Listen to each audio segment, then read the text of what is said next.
Top of the day, beautiful people. Sorry, 5 minutes late. Literally, last minute business call came through. Sorry. All right, beautiful people. Happy Monday. I hope you guys enjoyed your weekend. I mean, we only been apart for like 24 hours. But we just coming out of weekend. It's a new work week for mostly everybody. So, that's my little notes in here. Get day 67.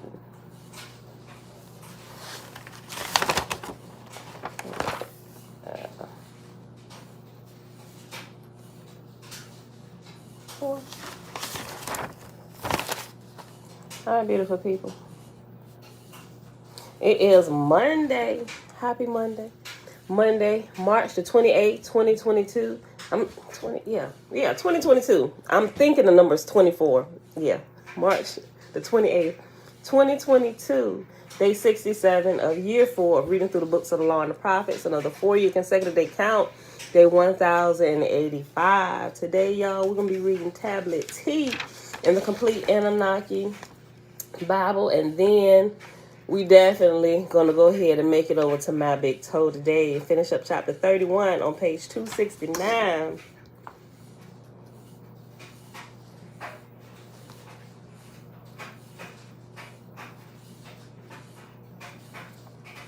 All right, so let's get started. So I'm running 5 minutes behind. Audrey, shalom. Mom, shalom. Belinda Brown, auntie, shalom. All right, beautiful people. So may y'all give us wisdom while we continue on in our studies. Let me go ahead and jump to Tablet T. All right, beautiful people. Tablet T, the book of Nabu, Tutu, and the Hermeticum. This is the book of Nabu, who is the scribe, magician, priest of the younger pantheon of gods, a tradition observed in Babylon and then in later Egypt. Nabu is a key figure, the prophet, son, and heir of Marduk. It is Nabu who recorded and maintained the tablets of the Babylonian tradition in ancient times, now brought together in the current age.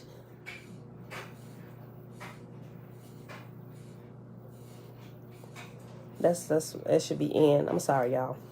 It has and. It should be in. All right.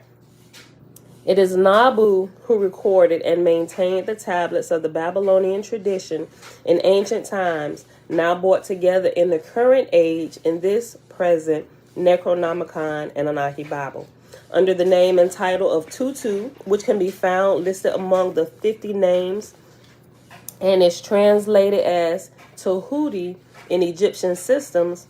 Nabu heralded the age and wisdom of Marduk under the discretion of his father, recorded the legacies of the gods, kept safe the secret knowledge and prayers of the Annunaki, and also the magic of Enki, all of which could be maintained for posterity by a sacred priesthood, now known to the masses as the Necronomicon, a book of dead ancestral names and memories.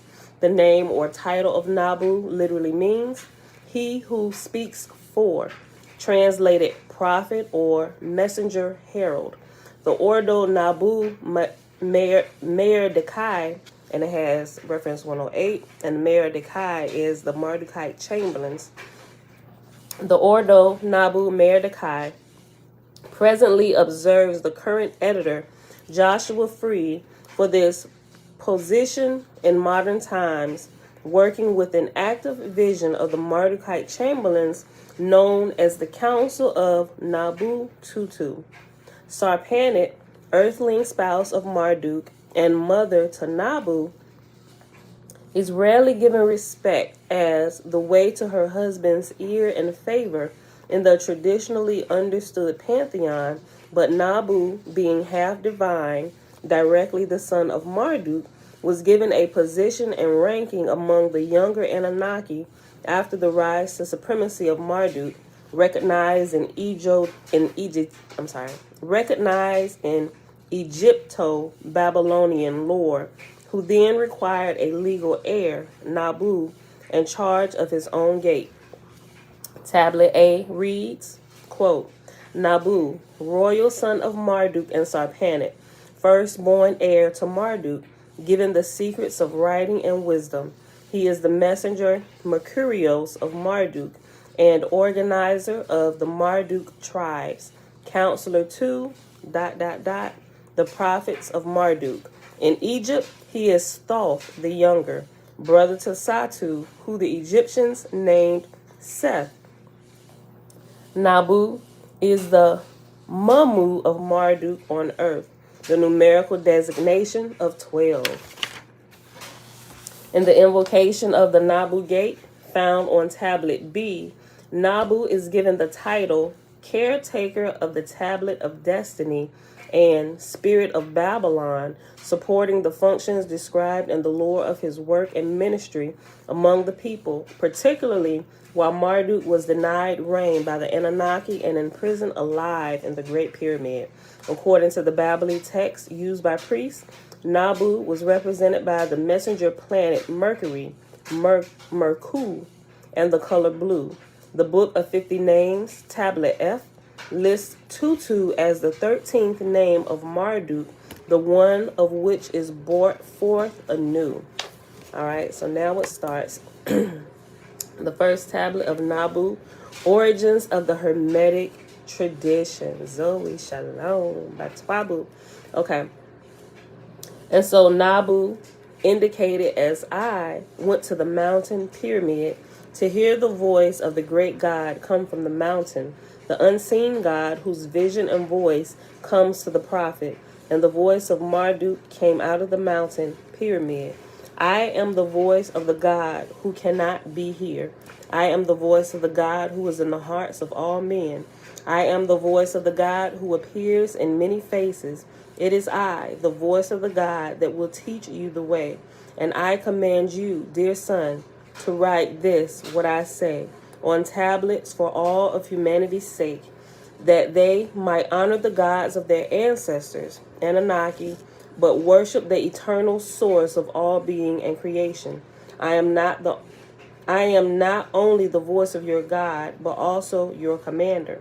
Prepare for the long and hard battle, such as lies ahead. Nabu asked Marduk, what can men do to prepare for the sake of their own lives? How can they live to serve and worship proper? And the voice of Marduk echoed out, live piously and by the union code tablet of the Annunaki, for there is no longer any religion higher than the source. And the desire of God is for us to love one another and not to sacrifice the life which has been made possible, a certain knowledge of what is good and evil on earth. With perfected choice will be the former, so is the will of God. There is no pleasure to be gained from the wasteful shed of blood. Celebrate life and sing praises to the creation around you, which has been carefully made for you by the highest, who under the Annunaki live and reign over the lower. And Nabu asked Marduk, for what can men do to repent of their sins, if not by sacrifice? The voice of Marduk responded, give to the eternal source dedication and commitment in life, and this is all that is asked of you in this life. Men approach the face of God in fear and beg forgiveness when their efforts could be better spent in prayer and praise. Men flood the temple shrines with more food than is consumed when it could be better distributed among the poor, something later instilled by Babylonian kings. But the God of life, no more vain offerings of flesh.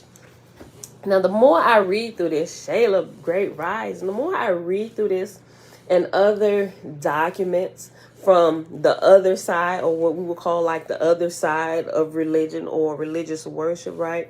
They tell you in Christianity, not just Christianity, it just depends on where you grew up in religion, right? When they talk about the occult or those hidden things, it seems to me that even those that are telling you to do that are really ignorant of what they're doing on the other side, because it seems to me that even they are in search and worship the creator of all, the source of all, right? They said no more of these vain, and that's something that really blew me away. No more of these vain sacrifices of flesh to the source of creation.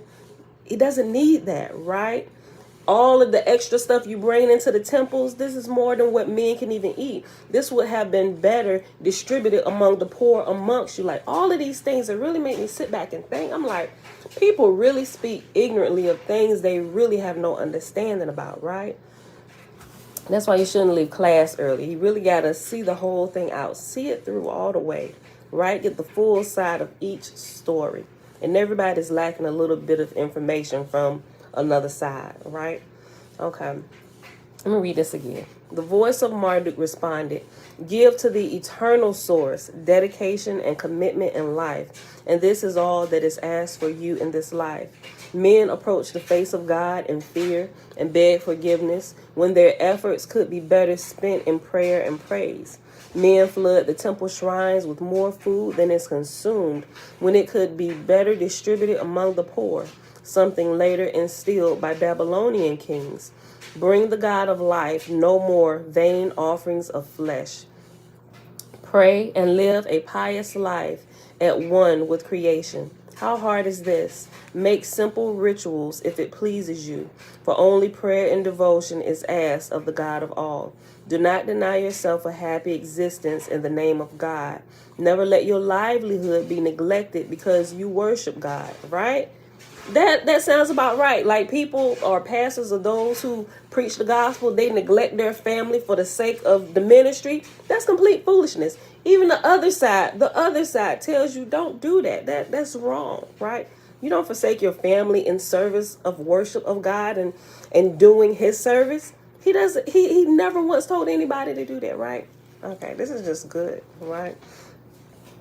I'm going to read this again. Pray and live a pious life at one with creation. How hard is this? Make simple rituals if it pleases you, for only prayer and devotion is asked of the God of all. Do not deny yourself a happy existence in the name of God.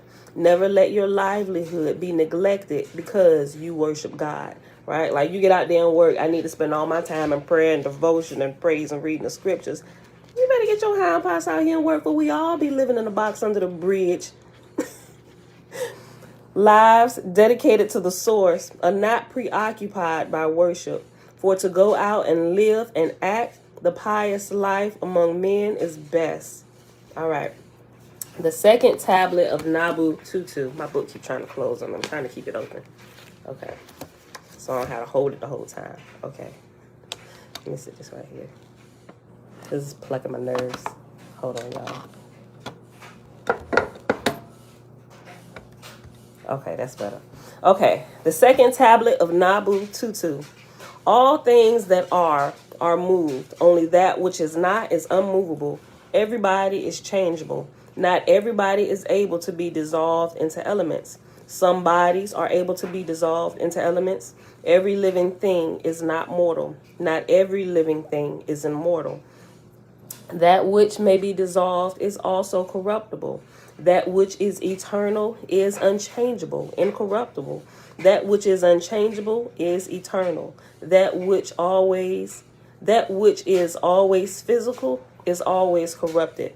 That which is made but once is never corrupted and does not become any other thing. First, God. Second, the world. Third, man. The world for man, man for God. That might be our title for today. First, God. Second, the world. Third, man. The world for man, man for God.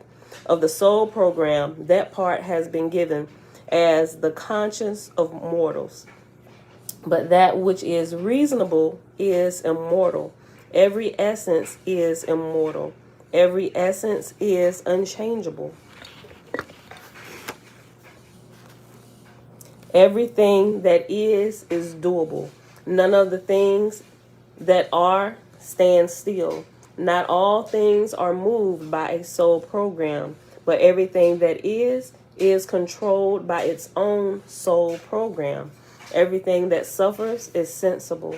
Everything that is sensible suffers. Everything that is sad is also able to rejoice and must be a mortal living creature. Not everything that is able to be joyous can also be sad. Like unto the eternal living things, not everybody can be sick. but every sick body is dissoluble.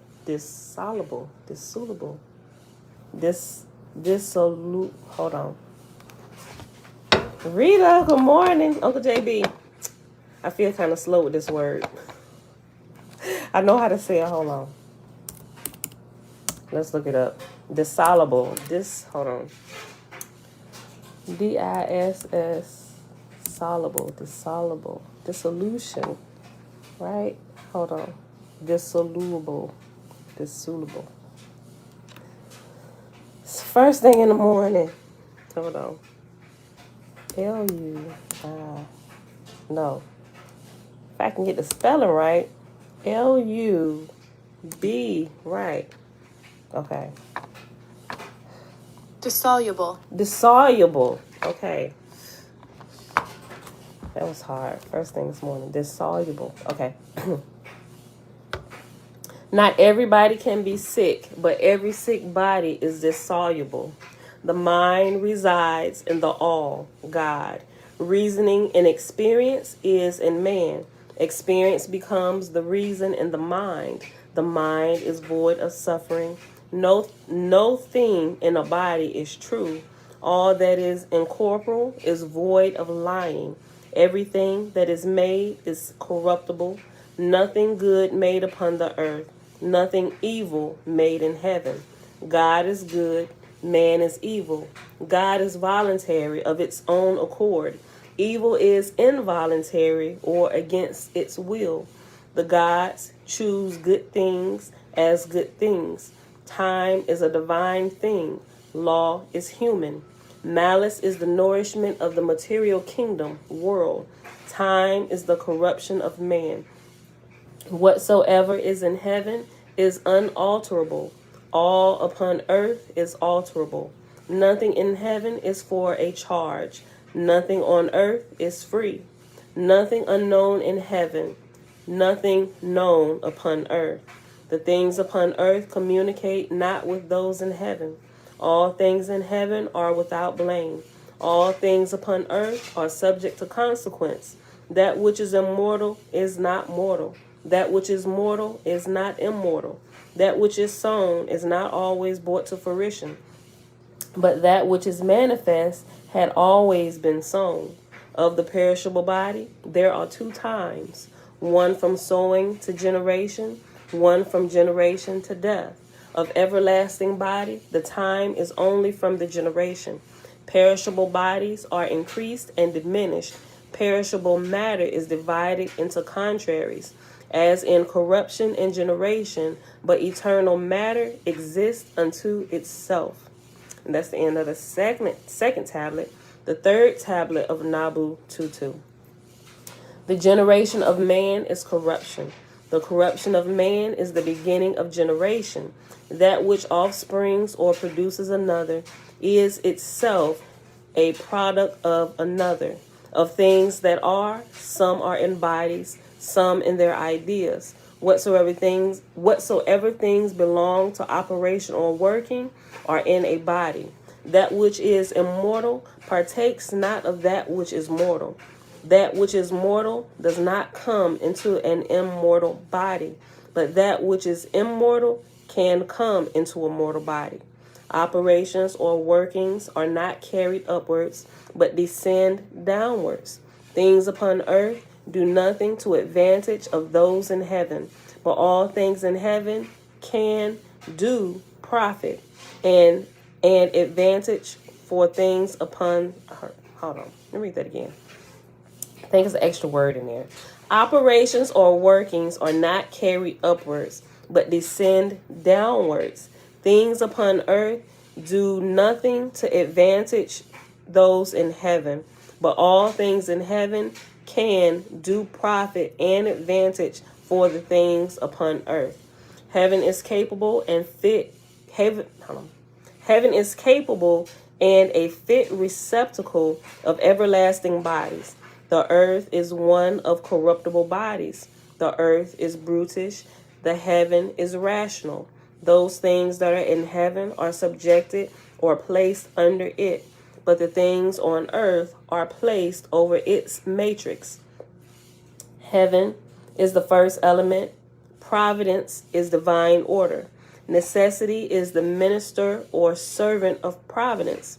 Fortune is the vehicle or consequence of what is without order. The focus of operation, nothing more than opinionated glamour or a fantasy. Avoid all conversation, both idle and wise, with the multitudes or common people of the masses, for that which is above would not have you become either the subject of envy, much less to be considered ridiculous by the many. That was good. Hold on. Avoid all conversation, both idle and wise, with multitudes or common people of the masses, for that which is above would not have you become either the subject of envy, much less to be considered ridiculous by the many. Oh my gosh. The like have always been pulled toward themselves, that which is like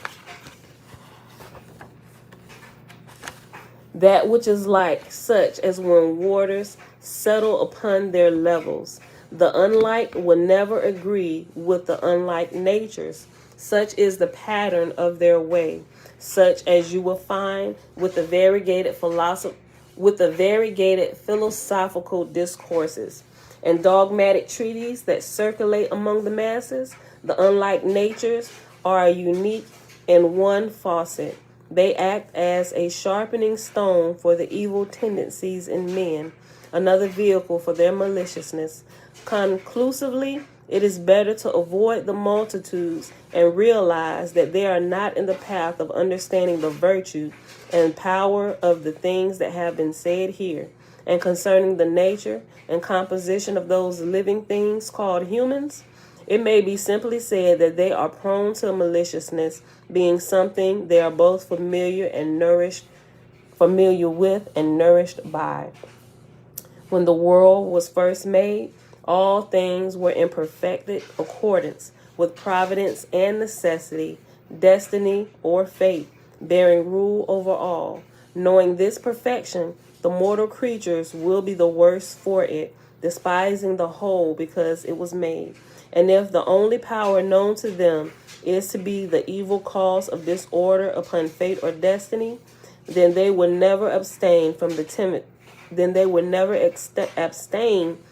tendencies toward evil doings. And that is the end of that tablet. I told you it was really short, tablet T, but that was really good, right? And if you want to sum this up in like this whole tablet, sum it up in the words of Christians, I would say, do not cast your pearls among swine. That's exactly what this whole tablet is summing up. Do not cast your pearls among swine, right? Those you can't talk about some things with the masses of people, because first of all, they don't understand, and half of them not even looking towards the path of wisdom and understanding in the first place. You're going to be wasting your time.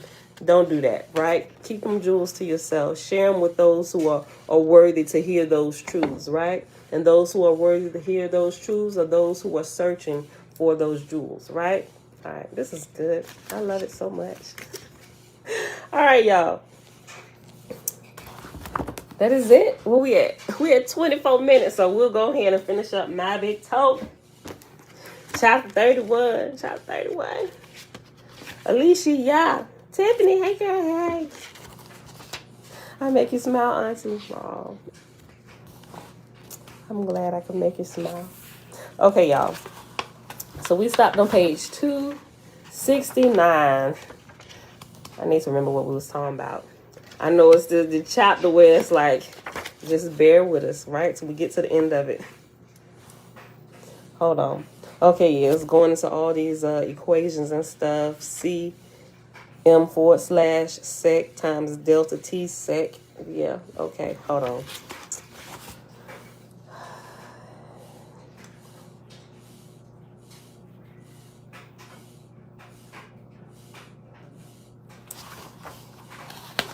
Okay, so he's going into detail about how the earth is a virtual classroom, right? I'll read the sentence, then I'll hop over here to where we paused at, all right? Just to kind of refresh you with a sentence or two. Okay, so he said the reality in which we interact with each other is a virtual classroom or learning lab designed to help us reduce our individual entropy and grow the quality of our consciousness. As consciousness, this is what we do. That is how evolution challenges us. That many implications of our rule set await our discovery, the physics of the future, simply makes that classroom more interesting, challenging, and educational.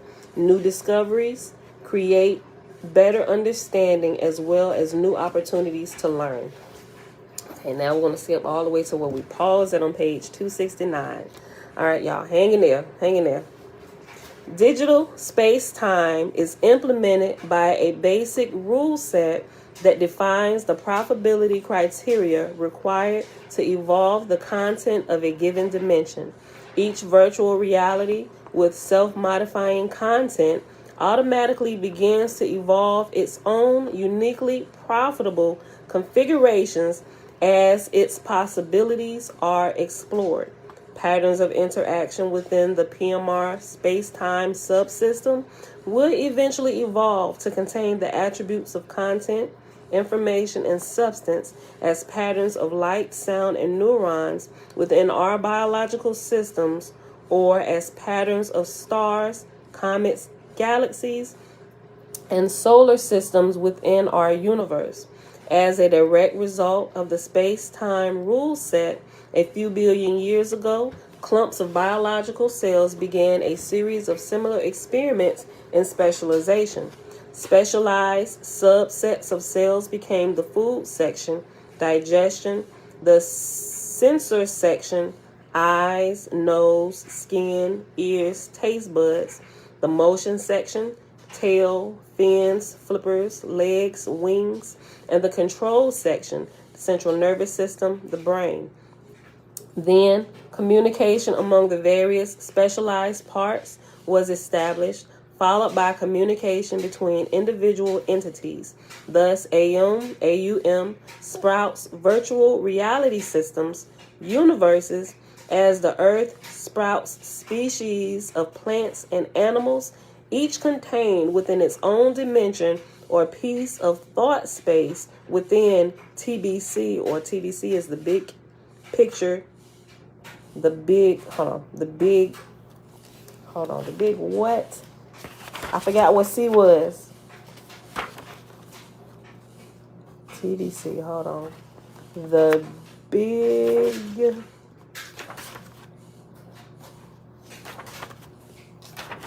I forgot, y'all. TBC is the big something. TBC...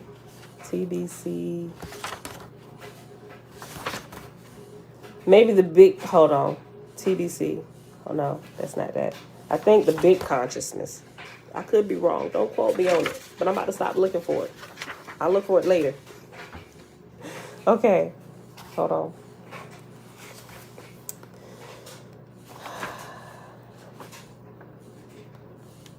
Thus, AM sprouts virtual reality systems, universes, as the Earth sprouts species of plants and animals, each contained in its own dimension or piece of thought space within TBC, and all on the same network.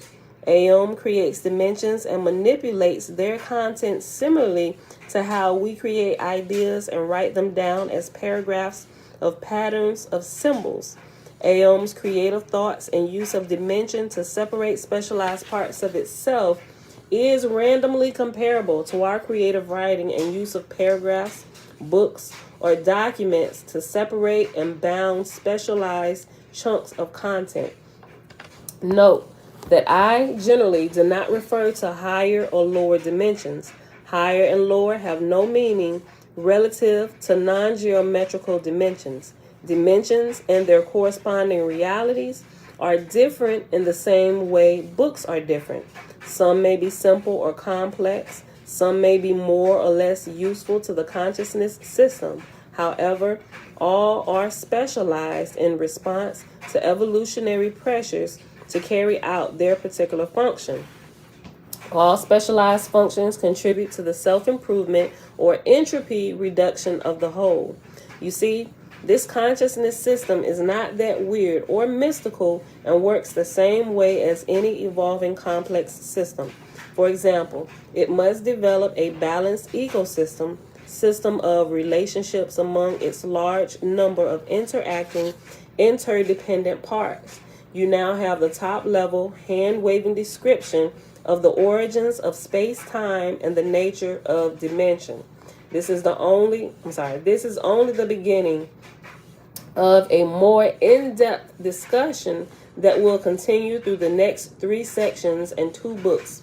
Before long, you will appreciate space-time as a rule-based consciousness construct that constrains energy exchanges between individuated subsets of sentient consciousness as well as between sentient beings in their non-sentient environment in order to produce a specialized virtual experience where these subsets of consciousness can profitably interact, and that description will make sense. I'm just checking in with y'all, okay?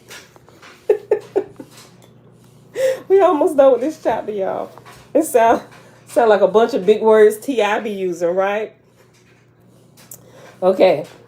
By the end of section 4, all these scattered bits of theory will begin to pull together into high resolution big picture. Keep in mind our earlier discussion of belief and spin. The logical solidity and reasonableness of this discussion may not be the only or the major factor that leads you to your conclusions. To optimize the return on your investment, your analysis should be independent of belief-based paradigms. If your approach is open-minded, you will find that the evaluation process itself is usually more valuable than the final conclusions reached. Okay, so I kind of explained a little bit this last sentence. Trina, hey girl, hey. So he said, while you're doing your research and you're trying to understand all this consciousness, everything, he said you will fare way better, a whole lot better, if you keep all religion out of it. Religion has nothing to do with how we were designed, how the mind works, the things we perceive as miracles, because we don't understand the body and the nature of this place we live, right? Keep an open mind, put religion on the shelf and worship and all that stuff for the time being while you learn some actual facts about your body. A&P, if y'all never took science class or a health class or anatomy and physiology, this is what he's teaching you, right? The science of the body and the brain, all of these things, right? Religion has nothing to do with it.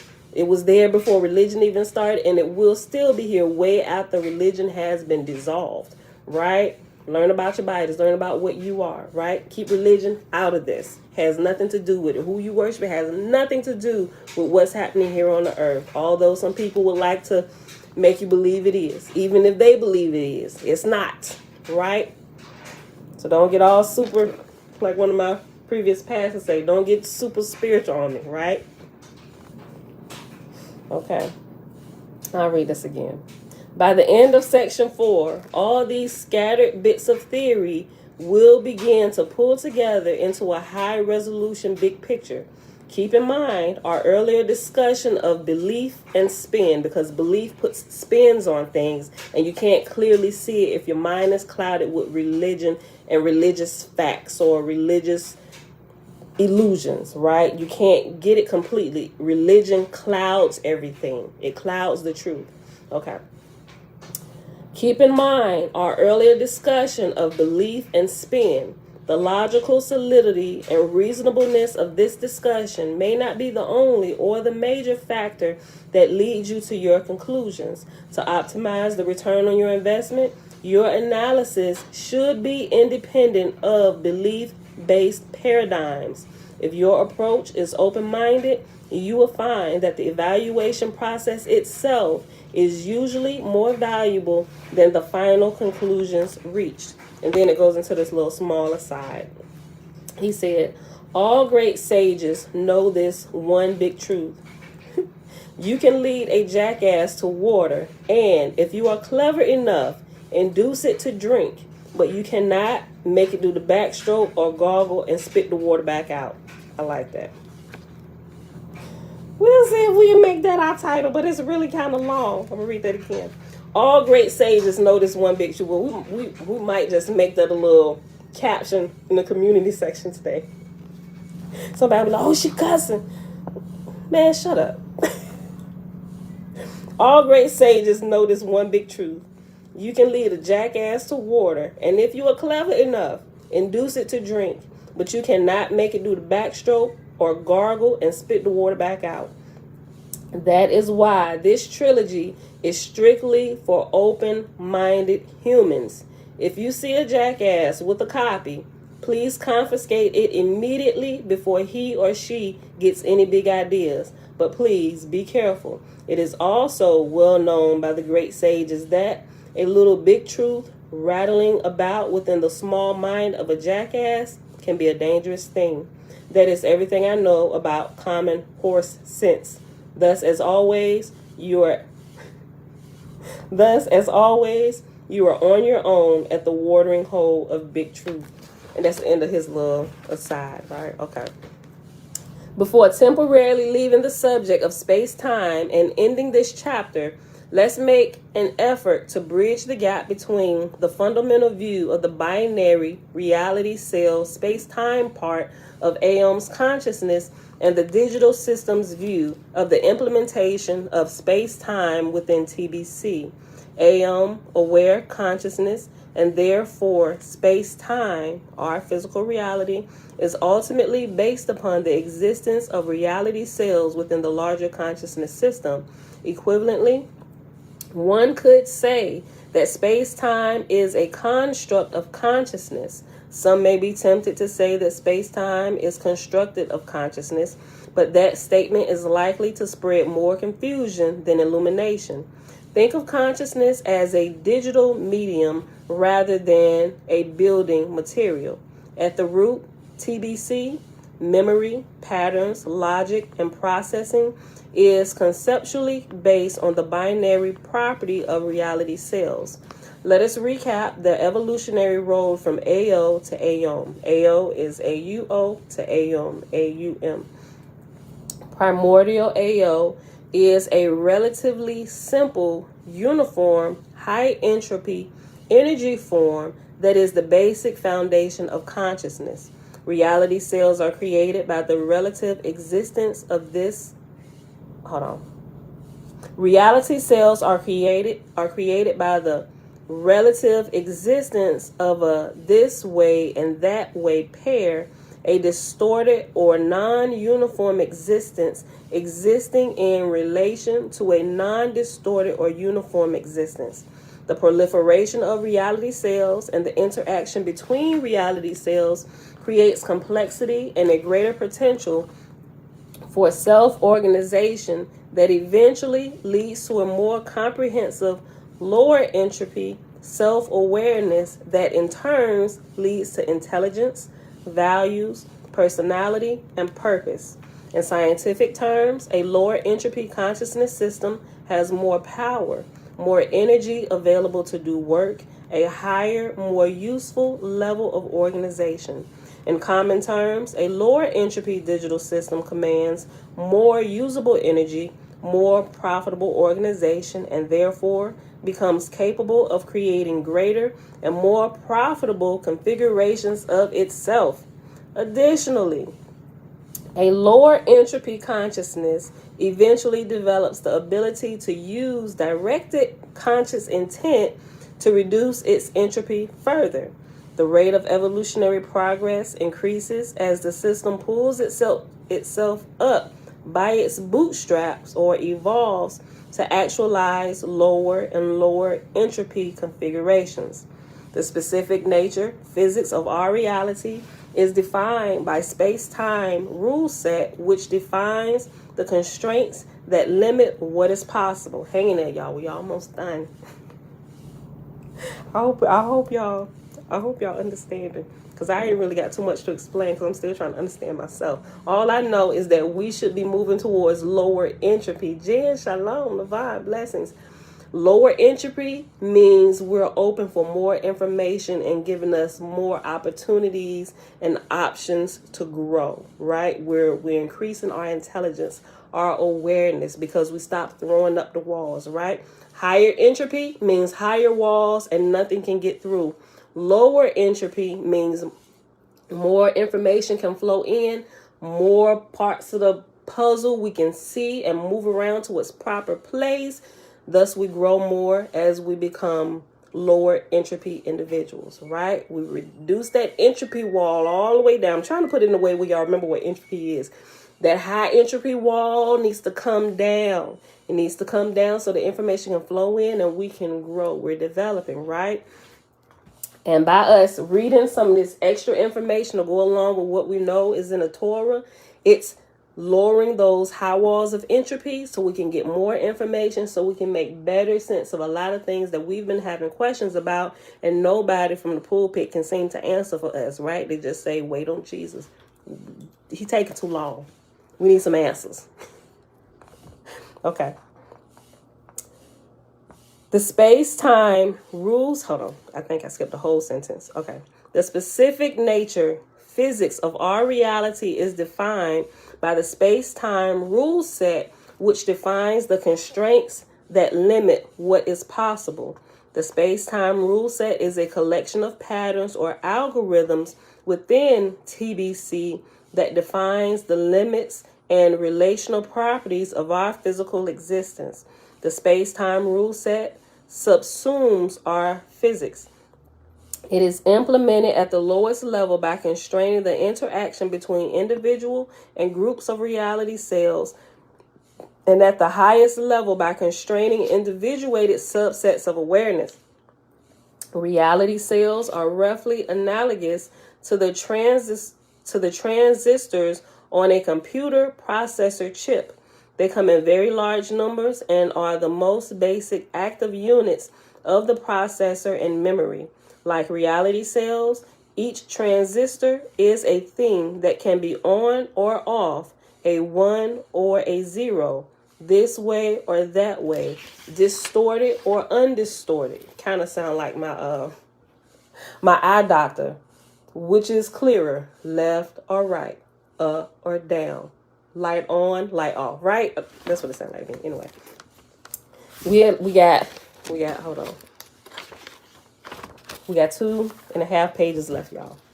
At the next higher level of generality is the processor's basic instruction set that defines operations and processes for storing, retrieving, and performing arithmetical and logical operations. In our analogy, the processor's basic instruction set is analogous to basic cognitive functioning with AM. At the next level of abstraction, we get to the space-time rule set, which is analogous to algorithms written in assembly language. Our experience is generated at the next higher level of abstraction by an AM TBC to individuated consciousness interface, which is analogous to a simulation program in object-oriented C++, where we are the objects. AM is the computer, the programmer, and the operating system. We, sentient consciousness beings, are, as individuated subsets of consciousness, a bounded subset of highly organized, evolving, interactive reality cells. As an analog to space-time, consider a custom-designed special-purpose processor, such as a digital signal processor, DSP chip. Understanding the rules, patterns governing the transfer of energy to and from transistors in a special-purpose microprocessor would provide some understanding of the most basic relationships in the processor's designs, implementation, and capability. Likewise, understanding the rules governing the transfer of information between space-time reality cells should produce some of the most fundamental relationships of physics. In section 4, you will see how that works. Physical experience is generated when the perception of an individuated consciousness or sentient being is constrained to follow the space-time rule set. Imagine a specialized space-time virtual reality trainer operating within a subset of digital calculation space called a dimension that is constrained by the space-time rule set to provide a casually consistent operational experience that enables an individuated consciousness to evolve to lower entropy states by exercising its intent through the free will choice.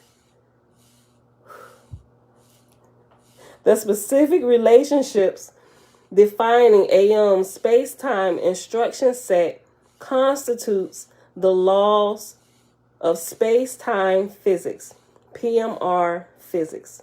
Applied mathematicians, scientists, and engineers have a tendency to define their reality in terms of its constraints expressed as physical constants. For example, c, the speed of light in a vacuum, defines the speed limit of matter in PMR. Think of c as one of the several local physical matter reality space-time constants that constrains our physical reality to a certain experience set. Likewise, it is reasonable to assume there are constants that constrain the bigger picture as well. For example, given that a finite growing digital consciousness system cannot create an infinite number of reality cells, and that the information contained within that digital consciousness system is limited by the capacity of the system, an upper limit on the total of reality cells perhaps, then after the system's After the system's native technology has stabilized, the ratio of the size of the system to the amount of information it contains would tend toward a constant as the system matures. Picturing a growing aeon where new information and new reality cells are constantly created and recycled while the entropy of the system evolves toward greater profitability by more productively using and organizing that information. We almost done, y'all. Just hang in there. Just hang in there. The point is, real finite systems must always deal with constraints, and the AM digital system thing is no exception. What does AM do when it is done? Reached capacity limitations. Being digital, it can always purge enough of its least productive bits to continue on, or purge even more than that and start over. Consider that AM may be a contributing player in a larger consciousness ecosystem. Just as we recycle subsets of our individuated consciousness through the physical matter reality learning lab to subsets of our Just as we recycle subsets of our individuated consciousness through the physical matter reality learning lab to help drive the consciousness cycle, AOM may recycle its own consciousness in a similar manner to drive a higher level of consciousness organization that is beyond our grasp. Almost done, y'all. AOM may regularly upload lessons learned and then recycle itself, or it may simply continue to improve itself gradually as it continually and forever moves towards an absolute zero of system entropy. In either case, we come to the same conclusion. An evolving digital dude is never done. A few low-hanging observations need to be plucked from the preceding discussions, and then we can pack it in. You ain't packed in enough? You may find it interesting to take a big picture look at the conceptual flow that is unleashed by the concept, implementation, and evolution of time.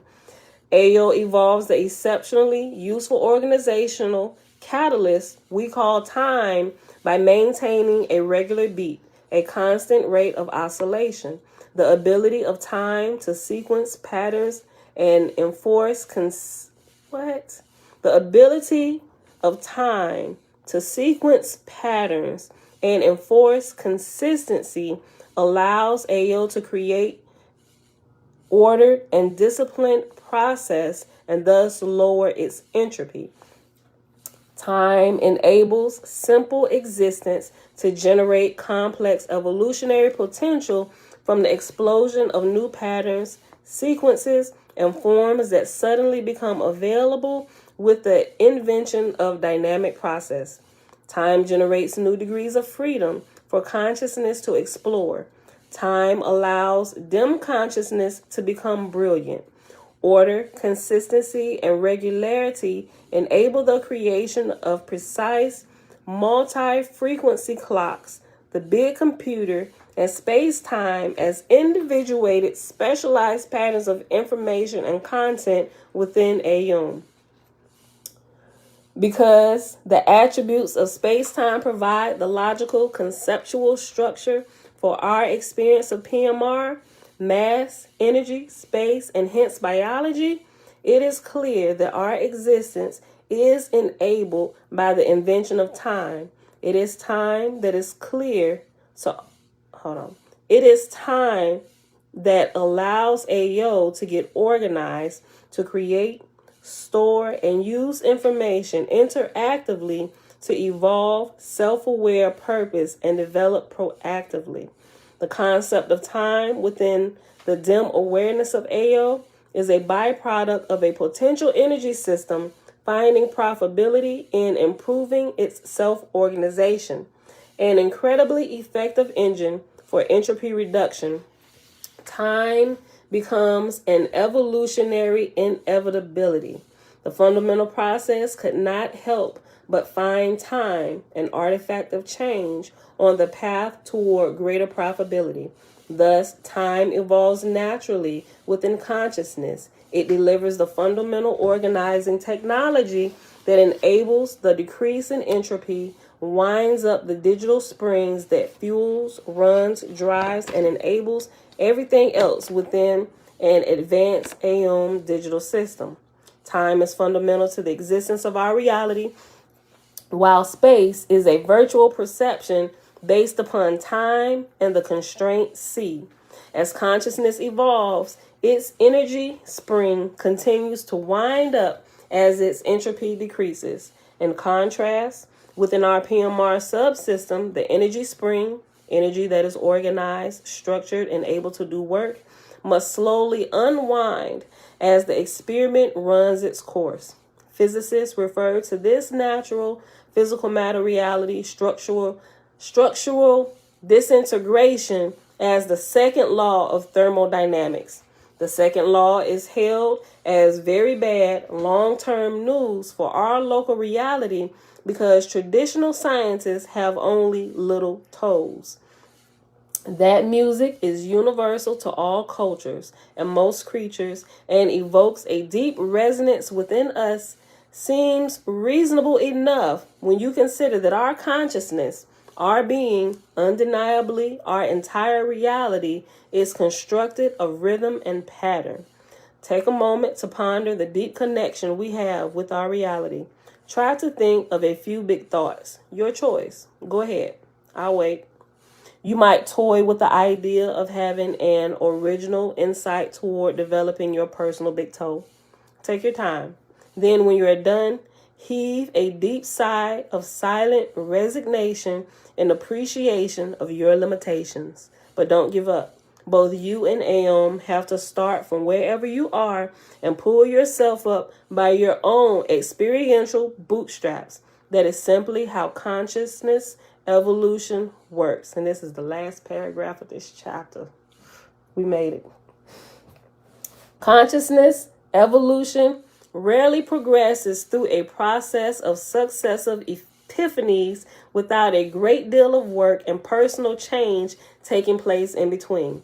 Significant entropy reduction is accomplished through an iterative.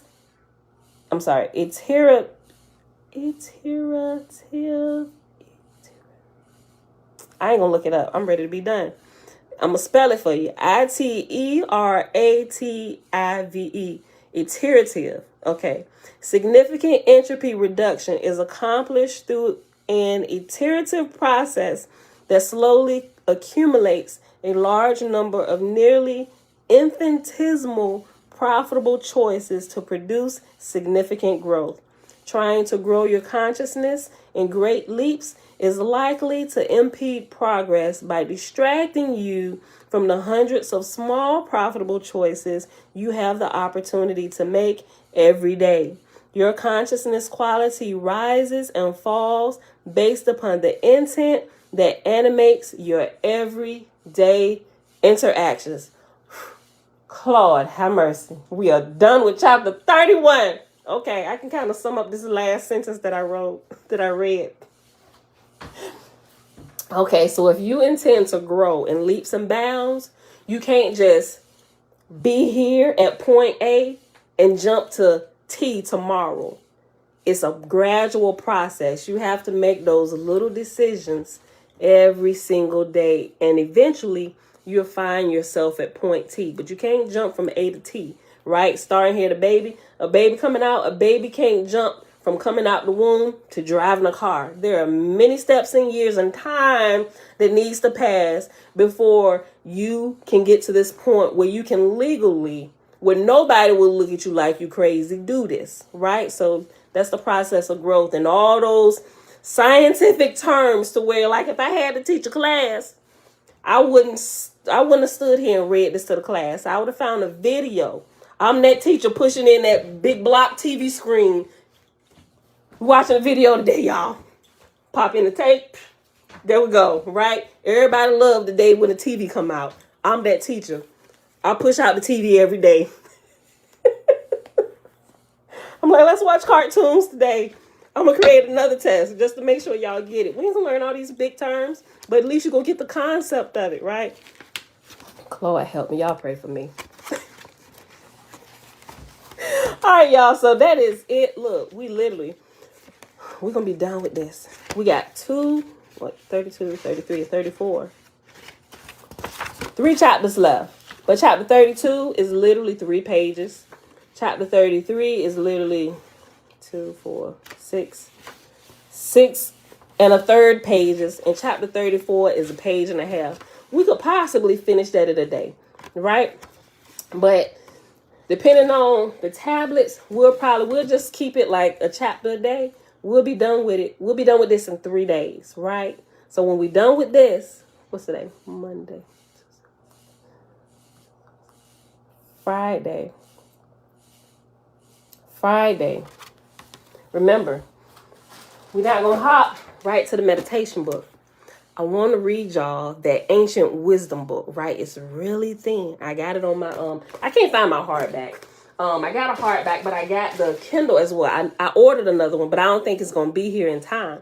So I'm going to read it from my Kindle. Y'all have got to hear this if y'all haven't downloaded it already or listen to it. It's on Audible. You can get the printed version and you can look at it in the Kindle. But I'm going to squeeze that in because once we get into this meditation book, which gives you a more, this was good, but if I halfway kept your attention with this, we're definitely going to keep your attention with this, right? And the way the Egyptians talk about meditation.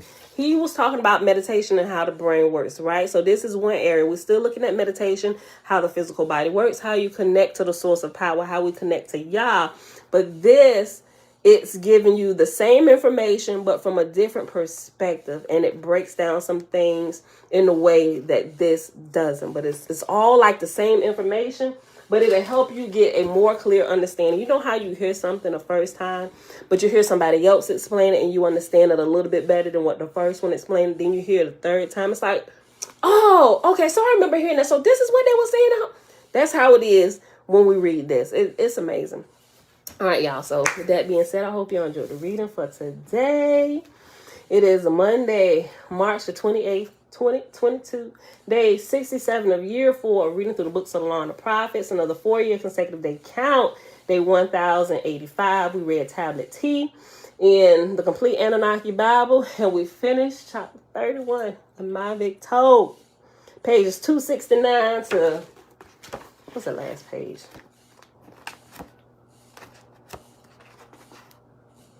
274. All right, y'all. That's it for today. Father, we thank you for letting us make it to the end of this chapter. That's my prayer for today. Bless everybody as they go about the day. Bless everything they do and everything that their hand touches. If they are in need of anything, provide it for them at the right time. That's what I say, at the right time. Because some things we need, we might not be able to handle it right at this moment. But when the opportune time comes and we're ready for it, then that's my prayer for you, that you will receive it at that time. Not before, because it could destroy you.